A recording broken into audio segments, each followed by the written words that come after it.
दराबद्दल वाकरी तर हे चालू आहे आंदोलन. ते आले होते माझ्याकडे सगळे, त्यांना मी सगळं माझं आकडे पण दाखवले.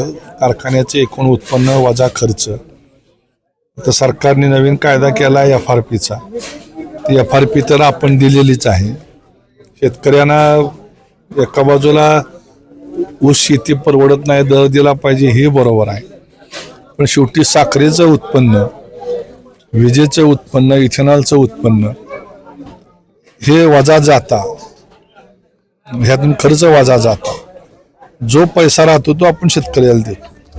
आणि तुम्हाला जर पत्रकारांनी निश्चितपणे याचा अभ्यास करावा की गेल्या 10-12 वर्षामध्ये आमच्या पांडुरंग सहकारी साखर कारखान्यानं तालुक्यातल्या इतर कारखान्यापेक्षा जवळजवळ 350 ते 400 कोटी रुपये गेल्या 10-12 वर्षात जादा दिलेले आहेत माझ्या सभासदांना. त्यामुळं आम्ही कधीच कोणाची बरोबरी म्हणून नाही, तर अधिकचं जेवढं देता येईल देण्याचा प्रयत्न करतो. पण दुर्दैवानं काय झालं की आता काही लोक आंदोलन करतायत आणि आम्ही म्हणतो म्हणून हा दर दिला पाहिजे. ते म्हणतात 3000 नाही, मला वाटतं अजून जास्त द्यावा. पण म्हैस आहे आत्ता पाण्यात, रिकव्हरी किती मिळणार आहे हे आज माहीत नाही. रिकव्हरी अधिकची मिळाली, अधिकचा दर देऊ शकतो. दुसऱ्या जिल्ह्यात सोलापूर जिल्ह्यात असं माझी तुम्हा सगळ्यांना विनंती आहे पत्रकारांनी, दुसऱ्या जिल्ह्यात जास्त म्हणजे कुठं, जे कोल्हापूर, सांगली, सातारा ही हाय रिकव्हरीची झोन आहेत, की त्यांची रिकव्हरी आज कृष्णा कारखान्याची रिकव्हरी आहे 13%, 13.25%, 13.5%. आपली रिकव्हरी आहे 11%. 11 अजून पोचायची आहे. मग जर इथं आत्ताच जर 2%चा फरक असेल तर 700 रुपयाचा फरक इथंच पडला ना. ऊसातून तुम्ही जेवढी साखर काढणार आहे, साखरेचे पैसे होणार आहेत. ऊसातनं साखरच आपल्याकडे कमी तयार होते, कारण आपला प्रदेश आहे उष्ण, जास्त प्रदेश आहे उष्णतेचा. आणि एप्रिल मे मध्ये जो उन्हाळा आपल्याकडे असतो तो 42, 43, 44 डिग्रीच्या पुढे जातो. आणि हे सायंटिफिकली प्रूव्ह झालेलं आहे.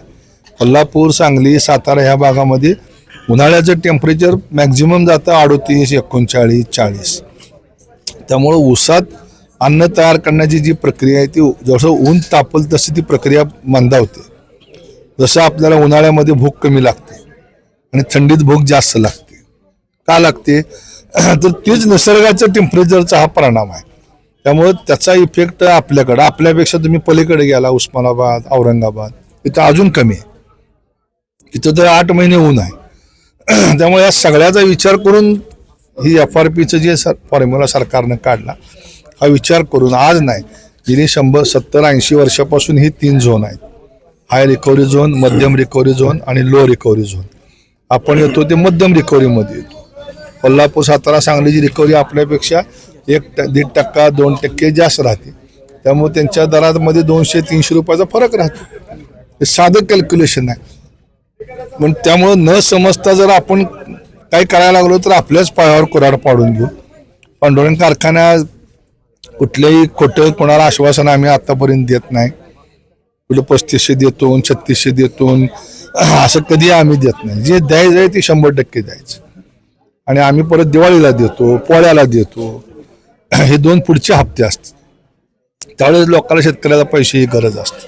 त्यामुळे त्याचं गणित ठेवूनच आम्हाला या ठिकाणी निर्णय घ्यावा लागतो.